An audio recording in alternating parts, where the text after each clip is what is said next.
بولتے ہیں، لیکن توبہ کا معنی ہوتا ہے آئندہ گناہ نہ کرنے کا وعدہ کرنا، اور استغفار کا معنی ہوتا ہے پچھلے گناہوں سے اللہ کے حضور معافی مانگنا۔ اگرچہ مفہوم کے لحاظ سے یہ ہم معنی ہی بنتے ہیں، لیکن ان کا جو اصطلاحی مفہوم ہے وہ یہ ہے کہ جب آپ پچھلے گناہوں سے معافی مانگ رہے ہوتے ہیں تو اس کو استغفار کہتے ہیں۔ اللہ تعالیٰ نے اس استغفار کو بڑا پسند فرمایا، بڑا پسند فرمایا، اور یہ استغفار کے جملے مالی کو اتنے پسند آئے کہ اللہ نے نبی پاک علیہ السلام کو بھی حکم دیا، کہا محبوب آپ بھی میری بارگاہ میں استغفار کریں۔ اگرچہ حضور کا استغفار اس معنی میں نہیں ہے، بلکہ نبی پاک کا استغفار تو بلندی درجات کا معاملہ ہے، چونکہ استغفار خود ایک عبادت ہے، تو یہ عبادت کرنے کا اللہ نے اپنے محبوب کو بھی ارشاد فرمایا۔ جب فتح مکہ ہوئی تو فرمایا اذا جاء نصر اللہ والفتح، جب اللہ کی مدد آئی تو پھر فتح نصیب ہوئی، وَرَأَيْتَ النَّاسَ يَدْخُلُونَ فِي دِينِ اللَّهِ أَفْوَاجًا، تو پھر آپ دیکھیں گے لوگوں کو، لوگ فوجوں کی فوجیں دین میں داخل ہو رہے۔ لوگ پہلے ایک ایک دو دو کر کے آیا کرتے تھے، تو اب فوجوں کی فوجیں آ رہی ہیں، تو یا اللہ ہم کیا کریں؟ تو رب کریم نے فرمایا محبوب فَسَبِّحْ بِحَمْدِ رَبِّكَ وَاسْتَغْفِرْ، اپنے رب کے لیے حمد کرو، تسبیح پڑھو اور استغفار کرو۔ کیا کرو؟ استغفار، معافی مانگو، اس کے حضور آہذاری کرو، استغفار کرو۔ معنی یہ ہوا کہ جب تو غلطی ہو جائے پھر بھی استغفار کرو، جب اللہ زیادہ نعمتیں دے پھر بھی استغفار کرو۔ ہمارے ہاں یہ ہوتا ہے کہ جب تو کوئی نقصان ہوتا ہے تو وہ اللہ کی طرف سے ہوتا ہے، نقصان ہو جائے تو کہتے ہیں اللہ کی مرضی تھی، اور فائدہ ہو جائے تو کہتے ہیں میں نے محنت ہی بڑی کی تھی، میری جدوجہد بڑی تھی۔ ایک بچہ ایک دفعہ میرے پاس کہیں انٹرویو کے لیے جا رہا تھا، تو دعا کرانے آیا، کہنے لگا میں نے وہاں جانا ہے، دعا کیجئے گا اللہ تعالیٰ کامیابی دے۔ میں نے دعا کی، کچھ اس کو پڑھنے کو بتایا، لیکن کامیاب نہ ہو سکا، لوٹ آیا۔ تو میں نے پوچھا کہ کیا بنا؟ کہنے لگا حضرت صاحب بس اللہ کی مرضی تھی، اللہ کی مرضی تھی۔ پھر ایک دفعہ گیا تو نہ، اللہ کی مرضی تھی۔ تیسری دفعہ گیا، کامیاب ہو گیا۔ تو بھئی اب کیا بنا؟ کہنے لگا جی جب میں داخل ہوا تو اس نے جاتے ہی مجھ سے پوچھا سب سے پہلا سوال یہ کہ تمہیں جنرل نالج کی بھی کچھ معلومات ہے یا شعبے کے آدمی ہو؟ تو میں نے کہا جناب پوچھئے۔ تو انہوں نے پاکستان کا حدود اربہ پوچھا، تو میں نے فٹافٹ بتا دیا۔ پھر انہوں نے مجھ سے پوچھا کہ یہ جو مینار پاکستان ہے اس کی تجویز کس شخص نے دی تھی؟ تو میں نے فٹافٹ اس کا بھی نام بتا دیا۔ پھر شارٹ ہینڈ کے ایک دو سوالات اس نے کیے تو وہ بھی میں نے بتا دیے، تو الحمدللہ کامیاب ہو گیا۔ میں نے کہا بیٹے جب تو ناکام ہوا تھا تو اللہ کی مرضی تھی، اور کامیاب ہوا ہے تو میں لگا دیے، اب اللہ کی مرضی کدھر گئی؟ یہ اتنا بڑا نقص ہے انسانی فطرت کا، اتنی بڑی کمزوری ہے کہ معاذ اللہ تعالی ہم کمزوریاں قدرت کے کھاتے میں ڈال دیتے ہیں، اور ناکامیاں قدرت کے کھاتے میں، اور کامیابیاں کیا تماشا۔ حالانکہ ہونا یہ چاہیے تھا کہ جہاں انسان کمزور پڑے تو کہے میری غلطی تھی، میری غلطی تھی۔ صوفیاء یہ سبق دیتے ہیں، اللہ کے بندے یہ پیغام دیتے ہیں کہ جب تو کہیں ناکام ہو جائے تو سمجھ جائے تیری، اور جب تو کامیاب ہو جائے تو سمجھ رہے اللہ راضی ہو گیا تھا، اللہ نے رحمت کر دی، اس نے فضل کیا۔ تو یاد رکھیں استغفار، کئی چیزوں پہ استغفار ہوتا ہے، کئی چیزوں پہ، اور استغفار کا نفع ملتا ہے۔ کیا نفع ملتا ہے؟ وہ سورہ نوح کی آیت نمبر 10، 11 اور 12 میں اللہ نے بیان فرمایا کہ استغفار صرف گناہ سے معافی چاہنے کا نام نہیں، بلکہ استغفار کا تمہیں فائدہ ملے گا۔ کیا؟ رب فرماتے ہیں فَقُلْ تُسْتَغْفِرُوا رَبَّكُمْ، جب حضرت نوح کی قوم قحط کا شکار ہو گئی، آزمائشیں آ گئیں، تو آ کے حضرت نوح سے کہنے لگے اب ہم کیا کریں؟ تو کیا کہا حضرت نوح نے؟ فرمایا فَقُلْ تُسْتَغْفِرُوا رَبَّكُمْ، آپ نے فرمایا اپنے رب سے استغفار کرو، اپنے رب سے۔ انہوں نے قحط کی بات کی، انہوں نے کہا کہ کھیتیاں اجڑ گئی ہیں، بارش نہیں ہو رہی، قحط کی بات کی۔ آپ نے کیا کہا؟ استغفار کرو، کیوں کہ انہو کان غفارا، بے شک اللہ بڑا ہی بخشنے والا۔ وہ کیا کرے گا؟ یرسل السماء علیکم مدرارا، وہ تم پر موسلا دار بارش برسائے گا۔ جب تم استغفار کرو گے تو اللہ موسلا دار بارش برسائے گا، وَيُمْدِدْكُمْ، اور وہ تمہاری مدد کرے گا۔ استغفار کرنے والے کی اللہ کیسے مدد کرے گا؟ بِأَمْوَالٍ وَبَنِينَ، تمہیں مال بھی عطا کرے گا اور بیٹے بھی عطا کرے گا، بارش بھی دے گا استغفار کرنے والے کو، اور مال اور اولاد سے اس کی مدد بھی کرے گا. وَيَجْعَلْ لَكُمْ جَنَّةٍ وَيَجْعَلْ لَكُمْ أَنْهَارًا, اللہ تمہیں جنت بھی عطا کرے گا اور تمہیں نہریں بھی عطا فرمائے گا. تمہارے لیے جنت بھی بنائے گا, انہار بھی بنائے گا. توبہ کا, استغفار کا تمہیں یہ فائدہ ملے گا. ایک استغفار ہمارے بزرگوں نے وہ لکھا ہے کہ جب انسان کو اللہ نعمتیں دیتا ہے تو پھر رب کا حکم ہے کہ اس پر شکر بھی کرے. نعمتوں پر اللہ کا شکریہ نہ کرنے پر بھی استغفار کرنا چاہیے کہ اللہ تو نے بڑا کچھ دیا تھا پر میں شکر ادا اس پر بھی. ہمارا تو اب یہ حال ہے کہ جو ہمارے پاس چیزیں ہیں وہ ہم کہتے ہیں یہ تو میرا حق تھا, لیکن جو نہیں وہ مجھے فٹافٹ ملنی چاہیے. مطلب اگر میرے پاس صحت ہے تو اس کو میں اپنا حق سمجھ لیتا ہوں کہ یہ تو میرا, یہ چونکہ ٹھیک ہے جی, یہ تو صحیح ہے, تندرستی ہے یہ تو ٹھیک ہے, لیکن کار کوئی نہیں, وہ ذرا مل جانی چاہیے. اولاد تو میرے پاس ہے, وہ تو میرا حق تھا, میرا رائٹ تھا, معاذ اللہ وہ تو ہم نے حق بنا لیا. اور میرے پاس بنگلہ کوئی نہیں, وہ مجھے فٹافٹ مل جانا چاہیے. بھئی یہ کس طرح تیرا حق تھا, کس حساب سے؟ یعنی جو چیزیں ہیں ان کو سنبھالنے کی فکر نہیں ہے, اور جو نہیں ہے ان کے طلب کی فکر لگی ہوئی ہے. شکر نعمت کو محفوظ کر دیتا ہے, شکر نعمت کو محفوظ کر دیتا ہے, اور ناشکری نعمت کو لَئِن شَكَرْتُمْ لَأَزِيدَنَّكُمْ وَلَئِن كَفَرْتُمْ إِنَّ عَذَابِي لَشَدِيدٌ. اللہ فرماتے ہیں شکر کر, میں تیری نعمتوں میں اضافہ کر دوں گا, اور ناشکری کرے گا تو عذاب دوں گا. شکر نہیں نہ ہوتا, شکر نہیں ہوتا. دیکھیں نا, 100 روپے ابا جی نے دیا ایک بچے کو اور اس کو کہا کہ جا دکان سے کچھ چیز لے آ, تو وہ 100 روپیہ اس نے رستے میں جاتے ہی کہیں پھاڑ دیا یا گوا دیا, تو اب وہ والد سے دوبارہ 100 مانگتا ہے, تو والد کہتا ہے کہ پہلے 100 کا تو نے کیا کیا. نہیں سمجھ آئی آپ کو میری بات, پہلے 100 کا کیا کیا؟ تو وہ کہے گا جی باپ میرا دل کرتا تھا میں نے پھاڑ دیا. جوان بچہ ہے, سمجھدار ہے, 12-14 سال کا ہے, میرا دل کیا تھا میں نے پھاڑ دیا, ختم ہو گئی بات. تو ابا نیا 100 دے دے گا. سبحان اللہ, کتنے خوش ہو کے آپ کہہ رہے ہیں نہیں دے دینا. تو یہ کیسے ہو سکتا ہے بھائی؟ کروڑ پتی والد بھی ہو تو 100 کا نوٹ دوبارہ دیتا کیوں؟ بیٹا نہیں اس کا, پیار نہیں, کیوں نہیں دے رہا؟ وہ کہتا تو نے میرے پہلے 100 کی قدر نہیں ڈالی, نیا تجھے کیسے مل جائے؟ تو نے خیال ہی نہیں کیا, تو نے جدوجہد ہی نہیں کی, تو نے. حضرت مولا رومی نے مثال دی ہے. جناب رومی فرماتے ہیں کہ بغیر محنت کے لوگوں کو اللہ نے نعمتیں دی ہیں تو انہوں نے شکر ہی نہیں ادا کیا. اندھے سے پوچھ آنکھ کی قدر کیا ہے, پوچھ اندھے سے, پوچھ معذور سے کہ ٹانگوں پہ چلنا کتنی بڑی نعمت ہے. کبھی پوچھ اس سے جس کا مکان تو ایک کنال میں ہے پر رونے والا بچہ کوئی بھی نہیں. پوچھ اس سے جس کی جیبیں دولتوں سے بھری ہوئی ہیں پر کوئی نہیں کہتا کہ ابا 10 روپے دینا. پوچھ یہ کتنی بڑی تکلیف ہے. حضرت رومی نے لکھا ہے, وہ فرماتے ہیں کہ ایک والد تھا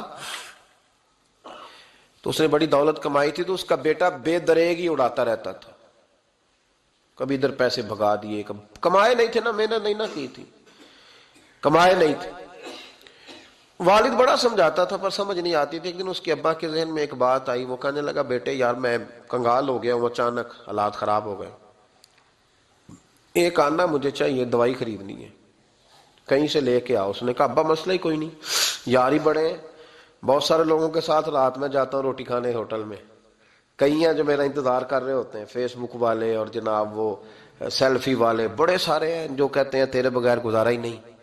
بڑے ہیں جو روز سویرے اٹھ کے پہلے مجھے السلام علیکم کا میسج کرتے ہیں, پھر اس کے بعد کسی اور سے. بڑے ہیں, کوئی مسئلہ ہی نہیں.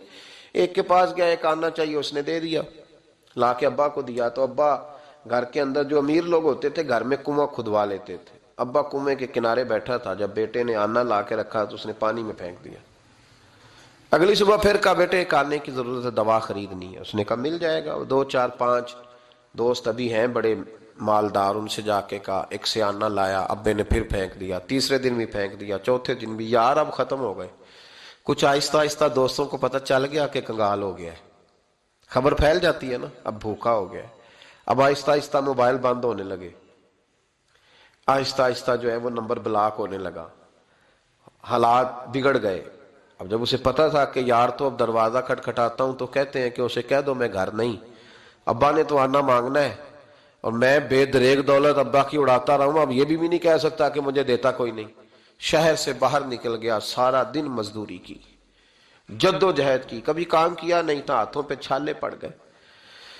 بڑا مشکل ہوتا ہے جن لوگوں نے کام نہ کیا ہو انہیں کرنا پڑ جائے تو. تکلیف کا شکار ہو کے ایک آنا کمایا، شام کو لا کے والد کی ہتھیلی پہ رکھا تو اس نے پھینکا نا جب کنویں میں تو چیخ پڑا، کہنے لگا ابا جی آپ سیانے بیانے بندے ہیں، روز پیسے لا کے دیتا ہوں، کنویں میں پھینک دیتے ہو، کوئی کرنے والی بات کرو، نہیں دوائی کھانی تو نہ کھاؤ، ضائع کیوں کرتے. تو بیٹے کو باپ نے تھپکی دے کے بٹھا لیا. اس نے کہا بیٹا میں نے پہلے دن تو نہیں پھینکا، تو 7واں دن میں روز پھینکتا ہوں، آج تیری چیخیں کیوں نکلی؟ کہنے لگا ابا پہلے ادھار کے تھے آج مزدوری کے ہیں. نہیں سمجھ آئی بات؟ پہلے بولیے اور آج میری محنت ہے، مزدوری ہے، جد و جہد ہے. تو والد کہنے لگا بیٹے یہی میں تجھے سمجھانا چاہتا تھا، وہ میرے بھی محنت کے ہیں جو تجھ روز یاروں کو کھلا آتا ہے، میں نے بڑی جد و جہد سے جمع کی ہے، میں کنگال نہیں ہوا، صرف تجھے سمجھانا تھا. او بھائی یہ آنکھیں تیری محنت کی نہیں نا، اس لیے تو شکر نہیں ادا کرتا. یہ وجود، یہ ٹانگیں، یہ شعور، یہ تیری جد و جہد کا نہیں. جو عقل کی دولت اللہ نے دی ہے نا، یہ تیری محنت کی نہیں. اگر محنت کی ہوتی تو سجدے میں پڑا رہتا، تو خیال کرتا. اللہ نے آنکھیں دی ہے قرآن دیکھنے کے لیے. جب کوئی کسی گندی چیز کو دیکھتا ہے تو ناشکری کرتا ہے، جب غلط طرف اٹھاتا ہے یہ چیزیں تو ناشکری کرتا ہے. صاحبو یاد رکھنا اور اس پر ضرور غور کرنا کہ جب نعمتوں کا شکر ادا نہ کیا جائے تو پھر ہمیں استغفار کا حکم دیا گیا ہے. پھر کیا کرنا ہے ہم نے؟ استغفار کہ یا اللہ ہم تیری نعمتوں کا شکر ادا نہیں کر سکے تو ہمیں معاف فرما دے، تو ہم سے درگزر فرما، معاف فرما. ایک استغفار اس بات کا ہے کہ دیکھیں نا، یہ رسول پاک علیہ السلام کا فرمان ہے. یہ حدیث امام رازی نے لکھی ہے، اور نبی پاک کی فرمان کے لحاظ سے جو چیز ہمارے سامنے آئے نا اس پر ہماری آنکھیں بھی کھل جانی چاہیے، دل بھی کھل جانا چاہیے کہ کوئی خاص ہی بات تھی جو حضور نے بیان فرمائی صلی اللہ علیہ وسلم. سرکار دو عالم علیہ السلام نے فرمایا ایک آدمی نے 500 سال بغیر ریاکاری کے اللہ کی عبادت کی. کتنے سال؟ 5 سال نہیں ہوتی بغیر ریاکاری کی. تہجد پڑھنے والا جب تک 6 لوگوں کو بتا نہ دے تہجد پڑھی ہے اتنی دیر تو تہجد آگے بڑھتی نہیں. کم از کم 6 بندوں کو پتا ہونے چاہیے. اور میرے جیسے حاجی نمازیوں کا تو دل کرتا ہے کہ وظیفے پہ بندہ رکھا جائے جو تعریفیں کرے صبح و شام. حاجی صاحب کی کیا بات ہے، حضرت صاحب کی وظیفہ دیں گے اس کو مہینے کا، وہ تعریف کرے کھول کے کہ آپ کی بڑی بات. یہ مرض ہے، تعریف سننا نا یہ بیماری ہے، اس نے جھوٹ کو جنم دیا ہے، بہت بڑا مرض ہے. حضرت سعدی نے اس پر بہت بڑے مقالہ جات لکھے ہیں اور فرماتے ہیں یہ مرض کچھ لوگوں میں بہت زیادہ ہوتا ہے. ایک امیروں میں، امیر لوگ ناراض نہ ہو جائیں پر انہوں نے کہا ہے تو کوئی حکمت ہوگی نا، امیروں میں تعریف سننے کا مرض بہت زیادہ ہوتا ہے. فرماتے ہیں ایک بادشاہوں میں اور تیسرا عورتوں میں، ان میں یہ بیماری بہت زیادہ ہوتی ہے. کوئی تعریف نہ کرے تو خود اپنی کرنی شروع کر دیتے ہیں، خود ہی کہہ دیتے ہیں کہ کیا بات سی میرے ابا جی تے وہ تے 100 حال چلدا سی تے 150 بندہ ٹکر کر ابا جی دی چھڈ تو دس تیرے کنے چل دین، تیرے کو کنے بندے روٹی کھاندے، اپنی بات کرنا. اقبال کہتے تھے تو وہ آباد تمہارے ہی مگر تم کیا ہو، ہاتھ پہ ہاتھ درے منتظر فردا، ابا جی کی دادا جی کے چھوڑ اپنی کر، ہمیں تو تیرا پتہ ہے تو اپنی بات کر، تیرے اندر بھی کوئی چیز ہے کہ نہیں. ابا دادا تو سب کے بڑے ہیں، حضرت آدم کی اولاد ہے تو حضرت آدم نبی تھے، تو باپ دادا تو سب کے بڑے بڑے ہی ہیں. بات یہ ہے کہ اپنی بات کرنی چاہیے نا. تو یہ بیماری ہے، یہ نقص ہے. 500 سال بغیر ریاکاری کی عبادت، اور بیان میرے نبی کریم علیہ السلام فرما رہے 5 بولیے، یہ بہت بڑا مسئلہ ہے. دکھاوا نہ ہو، ریاکاری نہ ہو. ہم مجالس میں جاتے ہیں نا جناب، محافل میں، تو لسٹ ملتی ہے، یہ چودھری صاحب نے صدارت ہے، انہوں نے خصوصی تعاون کیا ہے، تو یہ فلانے صاحب ہیں تو ان کا بھی نام لینا ہے. تو میں کبھی کبھی کہہ دیتا ہوں کہ یار آپ نے تو کہا تھا یہ نبی پاک کی تعریف کی محفل ہے، اور یہاں آپ نے لسٹ لگا دی ہے پوری تعریف کرنے والوں کی. کچھ ضروری ہے کسی کا نام لینا اور اس کا جناب ذکر کرنا اور اشتہار پہ اس کی فوٹو آنا، یہ کچھ ضروری ہے؟ ویسے بھی کوئی اچھا لگتا ہے کہ نبی پاک کے نام کی محفل اور میں کو میں صدارت کر رہا ہوں؟ ڈرنا چاہیے نا مجھے اللہ تعالیٰ، حضور کی محفل اور میری صدارت. اس پر کبھی غور کریں. اگر کوئی راہ طریقت کا مسافر ہوگا تو تڑپ جائے گا کہ نبی پاک کے نام کی محفل اور سرپرستی ایک ایسے آدمی کی جس کو وضو تک نہیں کرنا آتا. چھ معنی دار ہے، کوئی دھندا ہے معاذ اللہ تعالی، جس کا جو دل کرے وہ کرتا جائے. 500 سال بغیر ریاکاری کی عبادت کی. 5 بڑا مشکل ہوتا ہے. حضور فرماتے ہیں یہی بندہ جب اللہ کے حضور کھڑا کیا جائے گا تو رب کریم اس سے کہے گا کہ چلو اس کو میرے فضل سے جنت میں لے جاؤ. تو عرض کرے گا مالک فضل تو ٹھیک ہے پر 500 سال لگائے ہیں میں نے. وہ مولوی صاحب میری طرح کے بیچارے جو امام مسجد ہوتے ہیں نا تو وہ بھی کہتے ہیں جب میں آیا تھا تو 30 بچے تھے مسجد میں، اب 80 ہو گئے. اور بھائی یہ بندوں کو بتانے کی کیا ضرورت ہے، یہ تو اللہ کی رضا کے لیے ہے نا، تو چھوڑ اس میں اتنا تذکرہ کرنے کی کیا حاجت. 500 سال جس نے لگائے، بول پڑا یا اللہ 500 سال لگائے اور تو کہتا ہے کہ اس کو میرے فضل سے لے جاؤ. تو رب کریم نے فرمایا چلو کوئی نہیں، پھر انصاف کر لیتے ہیں. الٹی آنکھ کی روشنی نکال کے ترازو کے ایک پلڑے میں رکھو اور 500 سال کی بغیر ریاکاری کی عبادت دوسرے پلڑے میں رکھو. کبھی اس مریض سے پوچھنا جس کو ڈاکٹر کہہ دیتا ہے کہ تیری آنکھ کا علاج نہیں ہو سکتا. بے بس ہوتے ہیں ڈاکٹر، جواب دے جاتا ہے شعور. پوچھ کبھی اس شخص سے، اس کو کہتے ہیں بس جناب اب آپ اپنی آنکھیں موجود ہونے کے باوجود آپ دیکھ نہیں سکتے، اتنی موٹی آنکھ لگی ہوئی ہے، لیکن روشنی اللہ چاہے تو دیتا ہے، نہ چاہے تو نہیں دیتا. 5 ایک آنکھ کی روشنی ایک پلڑے میں رکھ لو اور دوسرے میں 500 سال کی عبادت رکھ دی. اللہ اکبر. تو رب کریم نے فرمایا اب تولو. جب تولی تو وہ عبادت تھوڑی تھی اور ایک نعمت زیادہ تھی. اللہ نے فرمایا یہ تو بھائی اس کو تو 500 سال دیے تھے، یہ تو ایک نعمت کا شکر نہیں ادا کر سکا، پکڑو اس کو دوزخ میں ڈالو. ایک کر کے کیا آیا ہے، پکڑو جہنم میں ڈالو، اس کو لے چلو. ترمذی شریف کے لفظ ہے، نبی پاک نے ہمیں سمجھایا اور ایک جملے میں ساری بات ختم کر دی. حضور فرمانے لگے تو اللہ کی تھوڑے دیے ہوئے رزق پہ راضی ہو جا، وہ بھی تیری تھوڑی عبادت سے راضی ہو جائے گا. اور اگر تیرا پروگرام ہے نا لمبی چوڑی جائیدادوں کا تو پھر سجدے بھی لمبے کر، پھر لمبے کرنا تو بھی. یہ کیا بات ہوئی، یہاں جتنی دولت بڑھتی جاتی ہے عبادت سکڑتی جاتی ہے، وقت ہی نہیں، ٹائم ہی نہیں، یہ بڑھا. پھر تو جب دوزخ میں جانے لگا نا تو پھر خیال آیا. تو حضور فرماتے ہیں استغفار کرنے لگا، کہنے لگا اللہ میں بھول گیا تھا، اللہ مجھے غلطی لگ گئی. استغفار کر رہا. تو جب اس نے استغفار کیا تو رب کریم تو پہلے ہی بڑا قبول کرنے والا ہے. یا اللہ میں بھول گیا تھا، فرمایا چلو جو استغفار کرے اسے تو میں ویسے ہی معاف کر دیا کرتا ہوں، اسے بخش دو، اسے میرے فضل سے جنت میں لے جاؤ. پہلا استغفار. ہمارے بزرگ نے ایک مراقبہ کراتے تھے. مراقبہ ان فی خلق السماوات والارض واختلاف اللیل والنہار لآیات لأولی الالباب. مراقبہ ہوتا تھا اللہ کی نعمتوں پر غور کرنے کا نام. تو اکیلا بیٹھ، گردن جھکا اور غور کر خدا کا فضل کتنا ہے اور میری اس میں محنت کتنی، اس کا شمار کر. اس طرح کر کے 2 خانے بنا، ایک خانے میں اللہ کی نعمت رکھ اور دوسرے میں پھر اپنی محنت رکھ. اس کو کہتے ہیں مراقبہ. یہاں سے مراقبہ سٹارٹ ہوتا ہے. اور اگر تو شکر ادا کر رہا ہے تو پھر ٹھیک ہے، ورنہ پھر استغفار کر، پھر اللہ کے حضور معافی مانگ، پھر اس کے حضور آہوزاری کر، پھر اس سے کہہ کہ وہ معاف کرے. ہم لوگ یہ والا مراقبہ نہیں کرتے، اس لیے جو چیز ہے وہ تو میرا حق تھا، مجھے فٹافٹ دوسری بھی چاہیے. استغفار کریں اس لیے کہ ہم شکر ادا صحیح طور پر کر سکے. پھر اس کے بعد دوسرا استغفار اس وقت ہوتا ہے اللہ اکبر کہ جب انسان باشعور زیادہ ہو پر بے عمل بھی اتنا ہی زیادہ ہو، اسے بھی استغفار زیادہ کرنا چاہیے. اب میرے سمیت کسی بھی آدمی کو چھیڑیں گے نا تو دنیا اور مافیہا کی وہ باتیں کرے گا، لیکن جب اس کا عمل دیکھا جائے گا تو کچا سا، پلپلا سا، کمزور سا. یعنی ایسے لوگ ہیں جو ماں باپ کی عظمت پر 6 گھنٹے تقریر کر سکتے ہیں، لیکن اگر ان کی اماں سے جا کے پوچھا جائے کہ بیٹے کا حال کیا ہے جی، تو کہتے ہیں بڑی تکلیف میں، اپنے بیٹے کے سبب سے بڑی آزمائش کا شکار. بھئی تیری 6 گھنٹے کی تقریر کا معنی کیا ہوا؟ تو لفظوں کے گورکھ دھندے کا ماہر ہے. لفظ. میں ادھر گیا ہوا تھا بڑی دور پنجاب کے ایک شہر میں، تو ایک صاحب مجھے کہنے لگے کہ میری 21ویں سالانہ محفل ہے. میں نے کہا آپ نماز پڑھتے ہیں؟ کہتے نہیں. تو میں نے کہا محفل کا کیا معنی رکھا ہوا ہے آپ نے؟ یہ کیا ہے، رسم ہے؟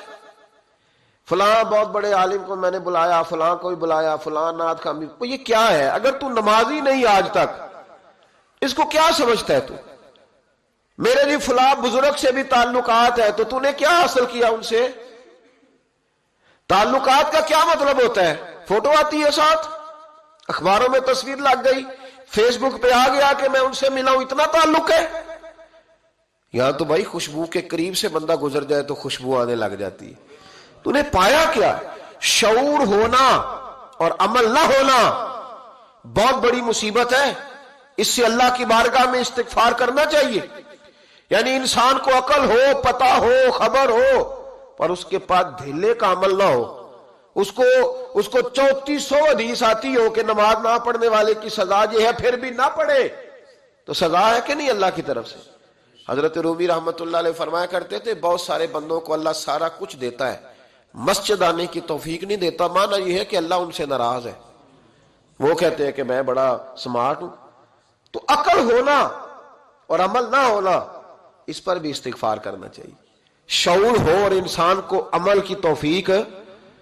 یار ساری زندگی گورکھ دھندے میں گزر گئی لوگوں کی، لفظوں کے بڑے ماہر رہے، اور میں ایسے لوگوں کو دیکھتا ہوں تقریریں 6 گھنٹے کی، او ہو 9 گھنٹے کی تقریریں سنتے ہیں، بیٹھتے ہیں مجالس میں، نماز کا وقت آتا تو مصیبت بن جاتی، بھاگتے ہیں، جان چھڑاتے، مسجد کی حاضری 20 منٹ کی بھی صحیح نہیں دے سکتے۔ کیا ہے یہ کیوں بوجھ بن گیا تیرے اوپر؟ غور کر، ڈر اللہ سے۔ میرے نبی کریم علیہ وآلہ وسلم نے ارشاد فرمایا قیامت کے دن کچھ لوگ کئیوں کی بات سن کے جنت میں چلے جائیں گے۔ اللہ تعالی ہماری پردہ پوشی عطا فرمائے۔ کہا کچھ تبلیغیں کرنے والے دوزخ کے دروازے پہ کھڑے ہوں گے تو وہ جنتی کہیں گے کہ مولانا پیر صاحب ہم تو آپ کی بات سن کے جنت میں جا رہے ہیں، تو آپ یہ یہاں کیوں کھڑے ہیں؟ تو وہ کہیں گے ہائے افسوس، میں کہتا تو رہا پر عمل نہ کر سکا۔ میں عمل، اس سے مراد صرف ممبر پہ بیٹھنے والا مولوی نہیں، اس سے ہر وہ شخص مراد ہے جو نصیحتیں تو بڑی کرتا ہے لیکن خود عمل وہ بہت بڑا الفاظ کا ذخیرہ رکھتا ہے، پر عمل کے لیے 2 سجدے بھی صحیح طریقے سے دے سکتا، پھر وہ استغفار کرے، پھر وہ اللہ کی بارگاہ میں معافی مانگے، پھر وہ توبہ کرے۔ اس لیے کہ جو جتنا بڑا ہوتا تھا نا اس پہ خشیت بھی اتنی زیادہ طاری ہوتی، اس پر خشیت بھی اتنی جتنا۔ حضرت عمر فاروق رضی اللہ تعالیٰ عنہ کو زخم لگ گیا، شدید زخم لگا، آپ آ گئے، بڑی زیادہ خون بہ گیا ہے، بہت سارے صحابہ آپ کے گرد جمع ہو گئے، حضرت عبداللہ ابن مسعود بھی آ گئے، تو جناب عمر رونے لگ گئے۔ اب تو رونا آتا ہی نہیں لوگوں کو۔ حضرت محی الدین ابن عربی کہا کرتے تھے جس کو پورا ہفتہ ہو گیا ہے نا وہ طریقت کا مسافر بھی، جاگ رہے ہیں آپ حضرات؟ کہتے تھے جس کو پورا ہفتہ ہو گیا نا طریقت کا مسافر بھی ہے پر اللہ رسول کی یاد میں رویا نہیں۔ فرماتے تھے مجھے تو اس کے ایمان پر شک ہونے لگ گیا کہ 8 دن ہو گئے اسے خیال ہی نہیں آیا۔ حضرت عمر میدان میں جس شخص کے کبھی پاؤں نہیں لڑکھڑائے، اللہ رسول کی بات آتی تھی تو دریا بہتے تھے آنسو، یہاں حال ہی کوئی نہیں، خشک جملے اور جناب موٹے موٹے تراشے ہوئے فکرے اور لفظوں کی ہیرا پھیری، اس کے علاوہ کوئی چیز نظر ہی نہیں آتی۔ حضرت عمر رونے لگے، آخری وقت ہے، تڑپ رہے ہیں، آنسو بہ رہے۔ حضرت عبداللہ ابن مسعود آ گئے، انہوں نے کہا عمر تیری ہجرت بھی بڑی باکمال تھی، تیرا اسلام قبول کرنا بھی بڑا ہی باکمال تھا، حضور بھی تجھ سے ہمیشہ راضی رہے۔ عمر تو روتا کیوں ہے یار؟ بات تو یہ ہے کہ جب تو نے خلافت سنبھالی تو پھر تیرے طریقے بھی باکمال ہی تھے، اور جب تو میدان میں اترتا تھا پھر بھی تیرے معاملات باکمال تھے، اور جب تو مال غنیمت بانٹتا تھا پھر بھی تو باکمال۔ یار ہر موقع پہ تو باکمال تھا تو جاتے دفعہ روتا کیوں ہے؟ ان کا استغفار دیکھو، ان کی توبہ دیکھو۔ حضرت عمر پھر رو پڑے، کہنے لگے عبداللہ لوگوں کو میری نیکیوں کا پتہ ہے، گناہوں کا تو نہیں نا پتہ، وہ تو میں جانتا ہوں یا میرا مالک جانتا ہے نا، نیکیاں تو سب کے سامنے، پر من آنم کے من دانم جو اندر چھپے ہوئے گناہوں کے ڈھیر ہے وہ تو میں جانتا ہوں۔ کہا تو نے میرے کلمہ پڑھنے سے لے کر میری حکومت تک میری ساری نیکیاں گنوائی ہیں، اب دعا کر میرے لیے کہ رب میری نیکیاں اور بدیاں برابر برابر کر دے، مجھے درجہ نہیں چاہیے، بس اللہ مجھے معاف کر دے۔ درجوں کی ضرورت نہیں ہے، یہاں تو لوگ درجات لے کے بیٹھے۔ حافظ کہتا ہے کہ میں جتنے آیتیں ہوں گی اتنے میرے درجے بلند ہوں گے، پہلے درجوں والا کام تو کوئی کرنا۔ مولانا کہتے ہیں کہ نور کے ممبر پہ بیٹھوں گا، بھائی پہلے بتا نور کے ممبر کی طرف تیرا سفر بھی جاری ہے کہ نہیں؟ تاجر کہتا ہے کہ میں سخاوت کروں گا تو حضرت عثمان کے ساتھ جگہ ملے گی، پر حضرت عثمان کی سخاوت اور اپنی سخاوت کا فرق بھی دیکھ۔ مجاہد کہتا ہے کہ میں نبی پاک کے جہاد والے صحابہ کی پشت پہ رہوں گا تو پہلے اپنے کام تو دیکھ، اور جب ساری باتیں سمجھ میں نہ آئے تو پھر اللہ کی بارگاہ میں استغفار کر، پھر بیٹھ۔ بڑے لوگ استغفار کرتے، معافی چاہتے، اور یہ استغفار پھر اتنا کرم کرتا، اتنی آسانی کرتا، اس قدر بہتری کرتا کہ وہ مانگ تو اپنے گناہوں کی معافی رہے ہوتے تھے اور اللہ رحمتوں کے دروازے کھول دیتا تھا، اللہ ان پر کرم کے دروازے۔ حضرت امام حسن کے پاس ایک شخص آیا، حضرت امیر معاویہ بھی بیٹھے تھے، تو اس نے امام حسن سے آ کے کہا کہ حضور اولاد نہیں ہے، کوئی دعا کر دے۔ توجہ ہے میری بات پر؟ اب بھی لوگ پیروں کے پاس آتے ہیں نا ماشاءاللہ سے، اللہ خیر فرمائے، تو پیر صاحب اگر وظیفہ بتائیں تو وظیفہ چونکہ پڑھنا پڑتا ہے وہ کام مشکل ہے، لہذا تعویذ تو پیروں نے بھی اب ماشاءاللہ بڑی ترقی کر لی، انہوں نے بھی تعویذ چھپوا کے رکھ لیے۔ کون لکھے اتنے تعویذ، جو کہ ہر مرید کو تو تعویذ چاہیے، انہوں نے نا جی تعویذ پکے چھپوا لیے، کچھ نے مورے بنوا لیے۔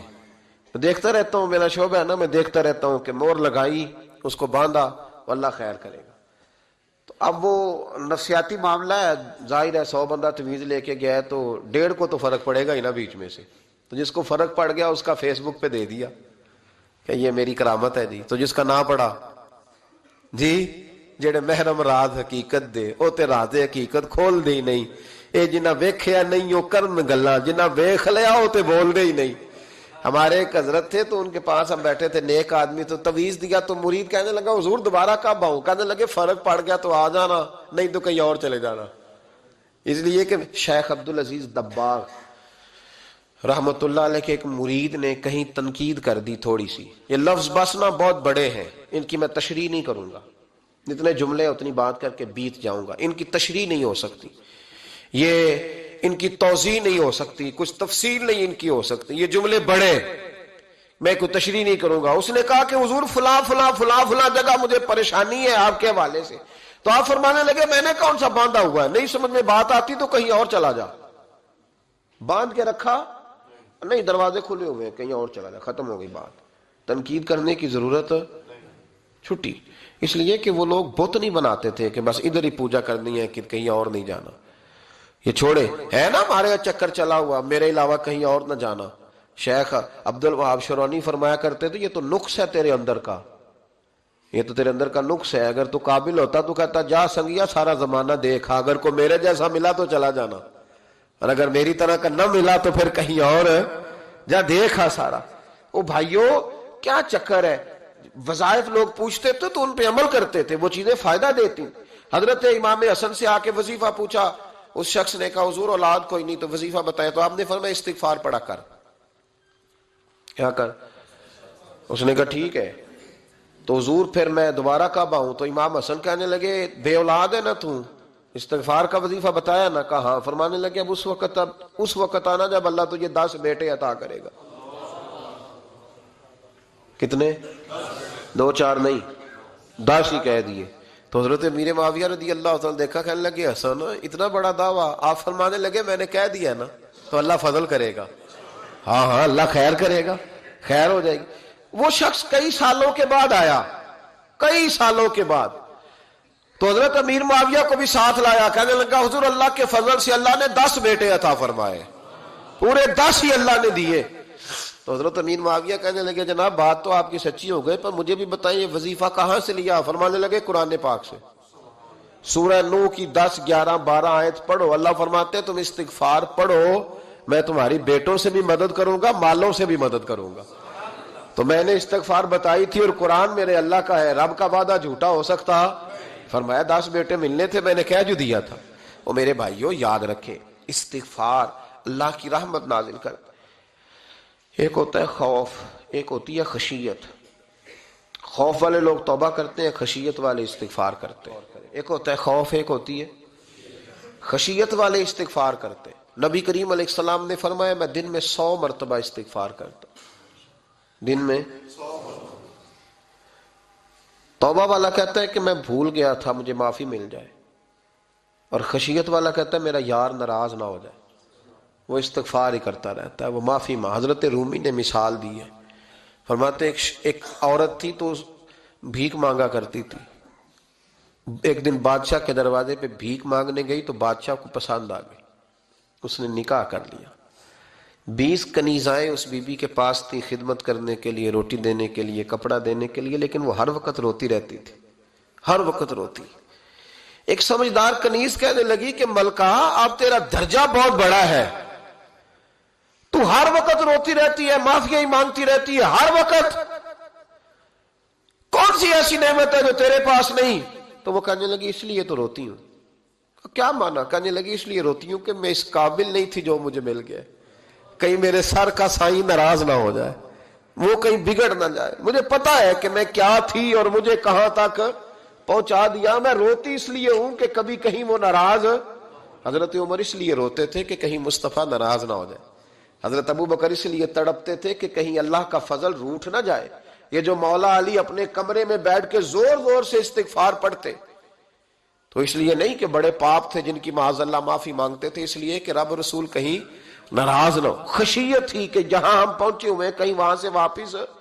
استغفار بندے کی اللہ سے صلح کرا دیتا ہے، بندے کی رب سے صلح ہو جاتی ہے جب استغفار. دیکھیں نا، بڑی سادی سی بات ہے کہ دو بھائی ناراض ہوں تو بڑا کہتا ہے اس نے میری بے ادبی بڑی کی، تو چھوٹا اگر پاس آ جائے اور پیر پکڑ لے کہ چل یار معاف کر دے، تیرا بھائی نہیں.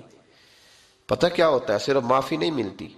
ہاں صرف معافی نہیں. چھوٹے نے بے ادبی کر دی، بڑے کو تکلیف ہوئی، بات جب آگے بڑھی نا تو بڑے نے شکوہ کیا.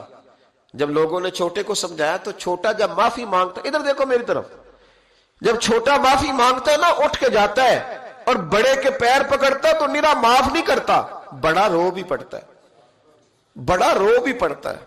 اور وہ کہتا ہے کہ وہ میں اور تم اماں کے پاس اکٹھے بیٹھتے، ایک باپ کی موٹر سائیکل پہ اکٹھے بیٹھتے، تو تیرا اور میرا رشتہ یار تو نے یہ کیوں؟ وہ جو آنسو نکلتے ہیں نا، وہ درد ہوتا ہے، وہ کیف ہوتا ہے، وہ سوز ہوتا ہے، وہ لذت ہوتی ہے، وہ پیار ہوتا ہے. رب کہتا ہے تو معافی مانگ، انہو کان غفارا، تو معافی مانگ، میں تجھے معاف بھی کروں گا، تیرے اوپر رحمت بھی فرماؤں گا، تیرے اوپر کرم نوازی بھی کروں گا، تجھے نواز دوں گا، تجھے عطا کروں گا. حضرت موسیٰ کلیم اللہ علیہ السلام کا زمانہ مبارکہ تھا، قحط پڑ گیا، بارش نہیں ہوتی. ہم لوگ نا اب تو خیر ہمارے پاکستان میں تو ٹیبل ٹاک ہوتی ہے، ٹاک شو ہوتے ہیں، ہمارے ہاں تو پتہ کیا جاتا ہے کہ بارش ہو کیوں نہیں رہی. پھر اس پہ یہ ہوتا ہے کہ دھواں بڑا چڑھ گیا ہے، حالات بڑے خراب ہیں، فلاں ایسے ہو گیا قحط کا. ہم تو اسباب تلاش کرتے رہتے ہیں نا جی، فوق بہت زیادہ ہے، فلاں چیز ایسے ہے، فلاں چیز ایسے، ہم تو یہ تلاش کرتے رہتے ہیں. وہ لوگ یوں نہیں کرتے تھے، وہ سیدھے جا کے مصلوں پہ بیٹھتے تھے، اس لیے کہ وہ کہتے تھے جب رب چاہتا ہے تو پھر کوئی چیز کسی چیز کو روک سکتی، وہ سیدھے مصلے پہ بیٹھتے. اعلیٰ حضرت فاضل بریلوی رحمۃ اللہ علیہ کے پاس ایک مولانا محمد حسین آئے، وہ فلکیات کے بڑے ماہر تھے. تو اعلیٰ حضرت نے فرمایا ذرا ستاروں کا حساب لگا کے دکھاؤ بارش کب ہوگی. کہنے لگا پورا مہینہ تو نہیں ہوگی. تو اعلیٰ حضرت رحمۃ اللہ علیہ فرمانے لگے کہو کہ میرا علم کہتا ہے مہینہ نہیں ہوگی، اللہ چاہے تو ابھی ہو سکتی ہے. کہنے لگا جی وہ تو ٹھیک ہے پر میرا علم، وہ جیسے روز لوگوں نے پیر نیٹ ٹو حسین شاہ صاحب نہیں کھولے ہوتے کہ بارش کب آئے گی، اور اس کی طرف نہ دیکھ، مصلے پہ بیٹھ، مہربانی کر مصلے پہ بیٹھ، اللہ کی بارگاہ میں حاضر ہو، اسے معافی مانگ، اسے منا تاکہ وہ رحمت کی بارش. کہنے لگا جی میرا علم کہتا ہے. تو اعلیٰ حضرت فرمانے لگے پھر وہی بات، تو کہ اللہ چاہے تو بارش ابھی، لیکن یہ جو اڑ گئے ہیں نا بیچارے، یہ اڑی گئے ہیں، یہ جہاں الجھ گئے ہیں وہاں یہ لوگ الجھ گئے. اللہ ہمیں الجھنے سے محفوظ فرمائے. تو اعلیٰ حضرت اٹھے تو فرمایا ٹائم کیا ہوا ہے گھڑی پہ؟ کہنے لگا جی 12. تو اعلیٰ حضرت نے گھڑی گھمائی، اب کیا بج گیا؟ کہنے لگا 4 بج گئے. فرمانے لگے بج گئے نا 4. کہنے لگا جی آپ نے گھڑی گھما جو دی ہے. فرمانے لگے اللہ بھی جب چاہے تو ستارے گھما دیتا ہے، اللہ بھی ستارے گھما دیتا ہے بارش. کہنے لگا جی وہ تو ٹھیک ہے پر مہینہ نہیں ہو سکتی. اڑا ہوا بندہ، اس کا کوئی علاج ہے؟ جو اڑ جو جائے اس کے لیے قرآن کہتا ہے وَإِذَا خَاطَبَهُمُ الْجَاهِلُونَ قَالُوا سَلَامًا، اسے سلوٹ کرو دور سے، اسے کو تو جان اور تیرا. کہنے لگا جی ہو نہیں سکتی پورا مہینہ. فرمانے